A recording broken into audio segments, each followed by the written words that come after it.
Hi fellow Spurgs! Sonic Frontiers director Mario Kishimoto just won't stop tweeting out massive news that for some reason people are only reporting on a handful of his tweets when there is tons of buried treasure here. So much so that it's actually become a problem with him straight up announcing multiple full-on games that we didn't even know about and going so far to confirm one is releasing very soon. We'll go into the details we got of the new 2D game made by Dimps, which, yes, is the next game to release, more info about the next mainline Sonic game, as well as features from the 3 Frontiers updates, and so many other actually significant things that this script I wrote is no joke, over 11,000 words, and I only cherry-picked the ones with unique and significant responses, and even that's probably only a 12th of all of his recent tweets. So do the thing, do it for Papa Raccoon, drop a like as I put way too much of my effort into these for news videos that have a shelf life of exactly 3 days. Double check you're subbed, as YouTube just randomly be unsubbing people like that. They really do. And lastly, to keep it real,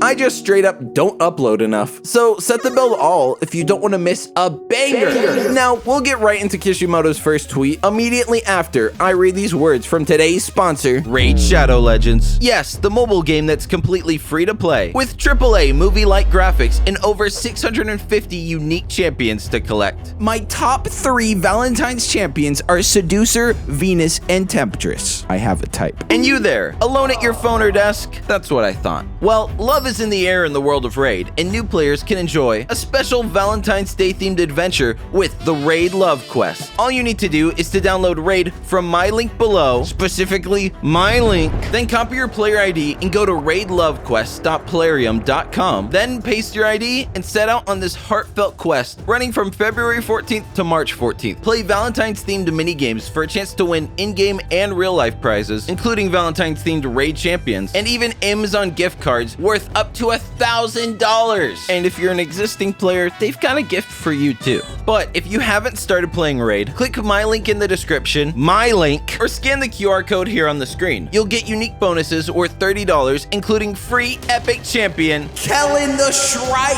I love Raid. It's basically the only mobile game to ever exist, and thank you to them for sponsoring. So first, the topic of Infinite returning gets brought up to Kishimoto, and he responds to other tweets about this later as well. But in this first one, he gets written, I was just wondering if you could share some insight into Infinite's fate and whether he can come back. To which Kishimoto responds back, Infinite is a character in mainstream titles, so I wouldn't be surprised if he appears in future titles. And that makes sense given Infinite is the tallest of mountains in the roughest of waves, as well as Sonic Team previously hinting about him returning and having some deep connection to Sage even before Frontiers was released. Now, this next question confuses me a little and makes me wonder if we're going to see another standalone boost-only title in addition to the open zone 3rd generation titles. So, a user writes to Kishimoto with a bad translation, saying, Hello, sorry to bother you. Sonic Forces, are there any plans to allow players to create their own avatar character in the future? And Kishimoto responds with, Hello,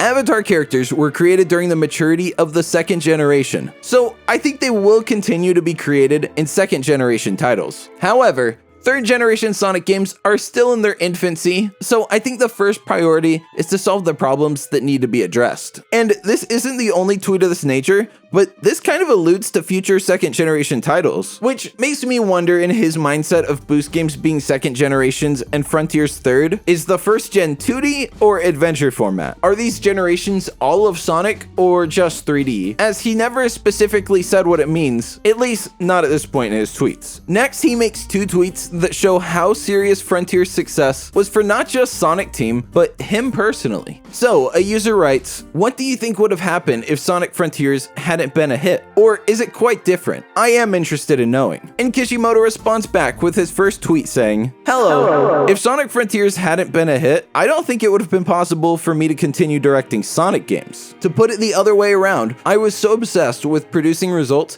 that I put all of my gaming experience into directing. He then follows that up with, Sonic Frontiers is not just a new Sonic game director, but a new generation Sonic game, an evolution of the classic stage-clearing action game. It was also a title to ask, which is full of translation errors on the second post, but what he means is he's not just directing a new Sonic game, but rather he's pioneering the direction for this entire new generation and evolving the formula of stage-clearing action games in general. Or at least that's the goal with Frontiers in the next title. Not saying they will hit it and other games are suddenly going to become Sonic-oriented, but to go back, in the first tweet, he's literally saying his job as Sonic's director was on the line here, and with the success of it, he isn't going anywhere. This will be mixed news for many of you, because just like Roger staying, I love both of them, but, I do welcome change, and I would love to see what a different team that was assembled properly could make. It could possibly even be widely and critically received, even outside of the Sonic community. And I know many of you, when I say that, are thinking of the Yakuza producer, but having gone through this script, I already know he responds to a tweet about that exactly later, and ooh. However, next, he goes into something that's crippling Frontiers, and that's the lack of difficulty with the broken parry. So he responds to a user who writes, "May I ask you a question?" Why would you ask to ask a question and then ask the question in the same tweet? Why would you even ask? Sonic Frontiers Parry initially wondered why the timing was changing to automatic when he was a base. What? I'm asking because there are so many games on the map that require parry timing, but since it's automatic, I just press 2 buttons. So what happened? And Kishimoto responds back with, "Hello, it's true that parry was like any other game and that you can't succeed if you don't match the timing at first. When I play tested this parry, the result was that most people kept failing to parry and couldn't progress. Parry is the solution to this problem," meaning exactly what I thought, and that's that 70% of the general public is downright brain dead, zero thought, no consciousness. So rather than create a challenge to conquer, they didn't want these either actual children or actual brainlets to get stuck and mad at the game. But Kishimoto follows this up with another reply adding, "However, after listening to everyone's opinions, it's become unsatisfactory for advanced users, so I'm thinking of tackling this as an issue." So even having the timing window be wider isn't enough, as even that makes us a quote-unquote advanced user. Imagine showing these people Dance Dance Revolution. Their minds would literally melt. Next is a hot take, and one I admittedly disagree with, as it disrupts the core spirit of what makes Sonic games have their identity. And that's a user writing, "Kishimoto-san, do you think the next Sonic game could use health bars instead of rings to make combat more challenging and balanced? Rings are used to gain health, but Psyloop rings does not grant health." And Kishimoto drops a classic Kishimoto W banger tweet writing, "Actually, during production, I was experimenting with using a health bar instead of a ring. However, if we made it a health bar, it wouldn't have become an action game that emphasized combat in the meaning of the ring." And I half agree, half disagree. While I don't want a health bar, I do think Psyloop shouldn't have granted rings, and they should have had a bit more stake to them, so I had some fear of possibly try again instead of literally only running out of rings to mess around when reviewing and testing out stuff, or when the game decides to throw me off a cliff. Frontiers has a bit of variety for everyone, but as I've seen basically everyone mention about the challenge, including Kishimoto himself, there's only a bit of something for everyone that is an adult or have a mostly fully functioning brain. But moving on, next is another hot take, but after seeing this, the hot take's coming from me. So a user quote tweets this and sends it to Morio, and it's actually a quote tweet of a clip, but the original says, "I really won't sugarcoat how gross the drop dash feels in 2D, man. It's actually so..."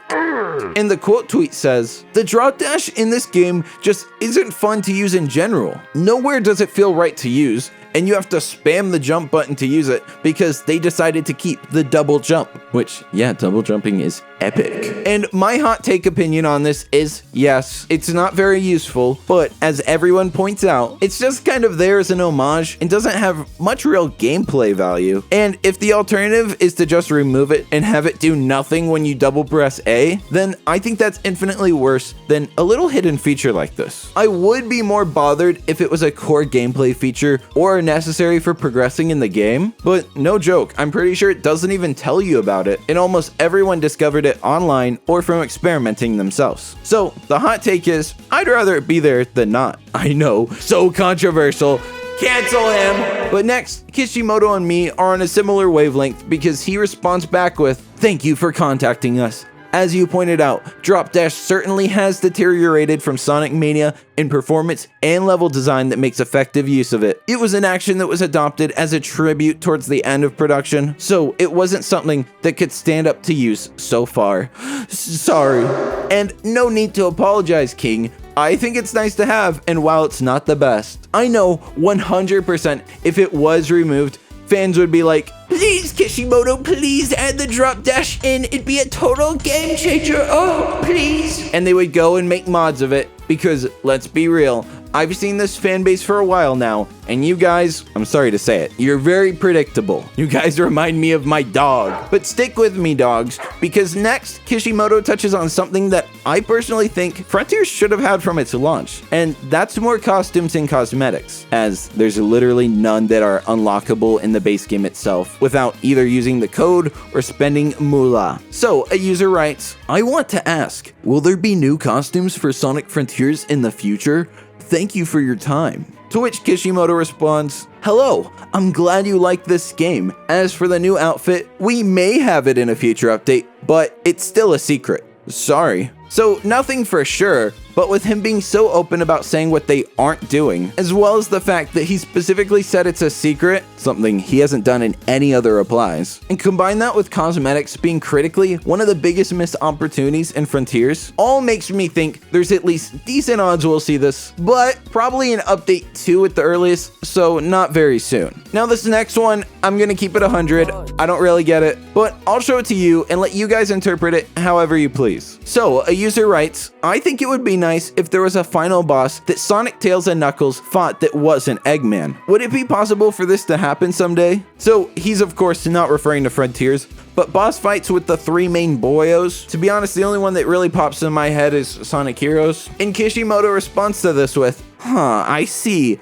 I was thinking of Eggman's appearance as a matter of course, but it may be important to review it from there. Now, like I said, I have no clue what this means. Like, maybe it's the fact that Eggman hasn't changed appearance in forever, and when they did do it in 06, they swiftly Control-Z and never considered it again. And in my opinion, it seems like he just misunderstood the tweet. It was a mistranslation. But with Eggman's appearance being, frankly, not very intimidating, it's hard to see Eggman as a real villain, and Sonic games have taken note of this, as he hasn't been a real villainous villain in quite a long time. However, I'm kinda happy with Eggman's somewhat tongue-in-cheek nature, and I'd rather they just make a new villain, which, yes, they have done many times, but this time make one that we agree is universally, like, well-designed and cool, and also, you know, make their story arc longer than one game. And hey, maybe Infinite being retconned to be a proper villain will fill that gap, as he referenced it in the tweet at the beginning of the video and later on. Plus, him and Izuka mentioned it in the press before Frontiers release. I believe the quote was, they have some sort of connection that they'll talk about later. So, Infinite returning and being like actually done right is a very real possibility, and one I wouldn't mind. Now next is an interesting factoid, and it's about the origins and inspiration for Sonic's air tricks. So, a user writes, hello Kishimoto,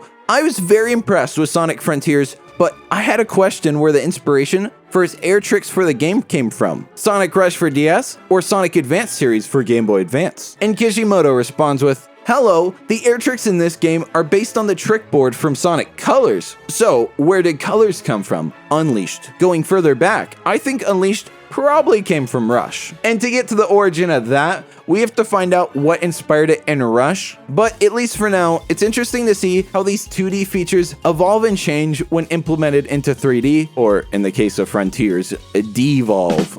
Guys, don't boo. I love Frontiers.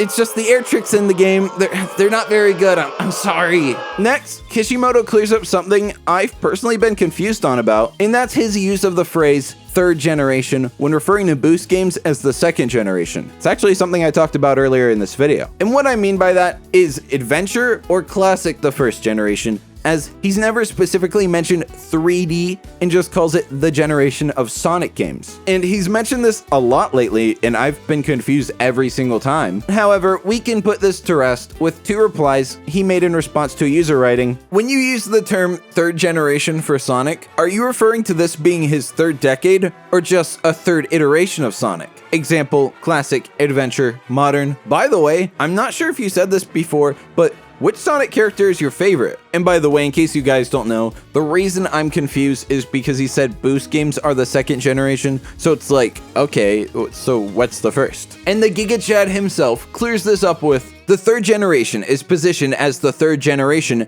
as a game mechanic of the stage clearing type action game of the advanced generation. Whoa. With the first generation being a 2D stage clearing type action game and the second generation being a 3D type stage clearing action game. And then he follows that up with, actually, there is a real meaning in using the term hidden third generation, but I don't think it's time to reveal it now. Also, my favorite Sonic character is Blaze. Hold up. So, you know how I said this settles it? Well, after analyzing it, it actually doesn't at all, because if 2D is Generation 1, and what makes Generation 2 isn't boost like he said in my last video, but actually it's just all 3D games with stages, with Frontiers being set apart by the open zone, then I personally find this to be the worst possible answer, because the fact that Sonic Adventure and Sonic Forces are in the same generation of games makes no sense and is a way bigger leap from games than Frontiers. But go off, King. It's basically your franchise now anyway, so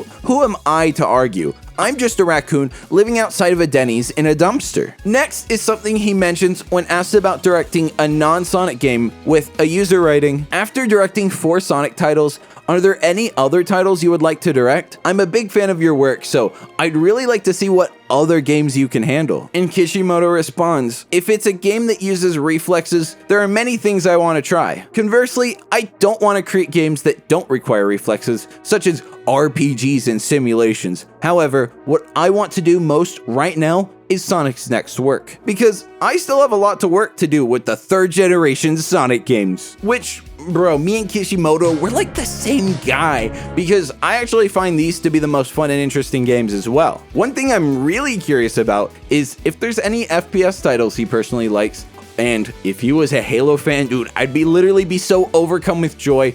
I might even cry, and maybe even possibly come. And next, speaking of coming, Kishimoto responds to someone asking about the music player, and he writes, and it's a short one, but the production of the music player function is now at its climax. The details are still secret, but I'm sure you'll enjoy it. Please wait for a while. Now next, Kishimoto makes a tease about using the open zones in a more adventure-styled way, something him and Izuka both talked about pre-release. And this is in response to a user who writes, hello Kishimoto-san, how are you? There seems to be an idea for future Sonic titles. How about some side content like Yakuza sub-stories? There may be fun in digging deeper into the character Sonic and adding excitement to the main story. And they follow that up with, if I remember correctly, Daisuke Sato from the Yakuza team said that it would be interesting if he got involved with Sonic. Maybe we can collaborate? Eye emoji. Also, I'm using a translator, so I'm sorry for my poor Japanese. And Kishimoto drops the take of the year with, hello, this time we made the open zone function as an evolved version of the stage clear action game, but by introducing a side story, it's also possible to use the open zone as an action adventure. The evolution of open zones may not be in one direction only. Sonic as a franchise is bye? And these are my exact hopes with the next game. I liked Frontiers, but I don't want Frontiers again with just more of the same, but I want them to take their lessons as well as their W's and put into refining the formula even more. Because let's be real, even Frontiers' biggest fans, which I probably fall into, still have to admit that it's not perfect, and a lot could be done to make the experience better in the next game. And that's genuinely what looks like is going on here. And by the way, he didn't acknowledge the Daisuke Sato stuff. Maybe it's Sato. I'm not going to re-record it. I don't care. But he didn't acknowledge it at all. However, I can assure you, having written this over 11,000 word script, he does talk about it and acknowledge it later. But I'm going to be real. Again, it's over 11,000 words. It might not be in this part. I'm not sure where it is in this massive script. Next, a user suggests a game to Kishimoto that sounds like Sonic Heroes, but maybe they mean cooperative as in multiplayer. I'll read it and let you decipher, then go into Kishimoto's response. So they write, in the future, it would be very cool to have a cooperative game with multiple playable characters. I think it would be a lot of fun to do a boss rush with a friend or do a Joint combo on an enemy. Please give me the combat rank as well. Then they finish their thought off with, there are already multiple playable characters, so I think it's worth considering. A fun idea for a more fun game mode. And Kishimoto actually agrees, writing, "Certainly, I think that it will make the battle more fun. The future of open zones can also evolve by focusing on the combat, as you say. The evolution of the open zone has been summarized as a stage-clearing action game this time, but it has possibilities that are not in one direction." And classic Kishimoto W, because One Direction is trash. I know, hot take in 2023. I'm gonna say what no one else is willing to say. Next is a huge one in both meanings of the word. These tweets were all made separately and not in a thread, but a user shows Spark the Electric Jester to Kishimoto, and he actually shows that he's already familiar with it and talks about it, which, by the way, this thread isn't translated, so any grammar errors, don't blame the translation. They write, "I had a blast with Sonic Frontiers, but I have a few feedbacks and ideas that I like to share. I think one of the hindrance of its true potential is the cyber stages section. Simply put, why do we need two different Gampally for Sonic? The cyberspace isn't on par with the open zone gameplay. While traditional, it's clunkier than the past titles it references, so it's frustrating. Do we need to break innovations with throwback elements in Sonic games? I understand that you were short on time, so I won't criticize the level designs and the recycling of old stages, but why do we have to have a different and more restrictive Sonic gameplay for those part? I get the new Sonic gameplay might not be suitable for the older levels design, but it would have given us a more fun experience to be able to explore these familiar stages in new ways by having the OZ gameplay in cyberspace, because I think this is where the game shine. It's innovations. I think the best Sonic experience lies somewhere between the traditional and innovation. It may sound stupid, but for the next Sonic game, I think it'd be interesting if the Sonic stages were designs like those from this game, which was inspired by Sonic. Now, I'm not claiming this game is perfect, but the stages can be speedrun easily, but also very vast, so you can explore them in a way to make your own path, so reach the goal. This sort of level would be perfect for a sequel to Sonic Frontiers. There would be less of jarring transitions between the hub world and the action stages. The exploring and fighting could be done in both. I recommend you playing it to see what I mean. I don't mean to offend you. To which Morio chimes in with, "Thank you for your feedback. I think your suggestion is an idea that can legitimately evolve the use of open zones in this game. Also, the game that you introduce is strongly influenced by Sonic games, and it gives me a sense of anticipation that it will be very stimulating. I will play." And I know I have a lot of Spark 3 fans, and as we covered in my Omen's response video, I'm one too, so I think this is a W. The only L would be if he gets inspired by the combat, which is just okay, but the rest of the game, that's great. Also, people got mad when I said the combat wasn't that good before, but now Frontiers is out, and like, yeah, the combat's way better in that game than Spark 3. Sorry, the action stages are awesome though, okay? Which is a huge W if he actually decides to go on and play it. In future Jaden here, he does talk about it, but is it a W or L? Did he like it or hate it? And I hate to do it to you, but I have to again cut you off. We're halfway through this recording and a quarter through the script, which I split into 2 parts. So expect exactly 3 more of these big 20-minute Kishimoto videos, and then it's literally over, since I'm completely caught up, and he announced that he's done replying to tweets and feedback, but will still occasionally read some, just not be public about which ones. So a summary in case you don't get it. This is part 1 of 4, and then we are finally caught up. No more Kishimoto tweets, basically ever again. So like if you liked, check out the sponsor raid to support moi, and join my super base Discord in the description, and write in the general chat some suggestions of fun community stuff we could do, because I used to do events there frequently, and that was a lot of fun and helped build a more active and thriving community off of Twitter, since I want to spend less time and energy in that rat hole. And let's be real, it might even get delisted from the App Store within the next 2 years. So Discord is my security blanket. Another video in a few days once I go back into my dungeon to edit for another 30 consecutive hours, and lots of love. Oh, also Sonic Awards once I stop procrastinating. And peace. Peace!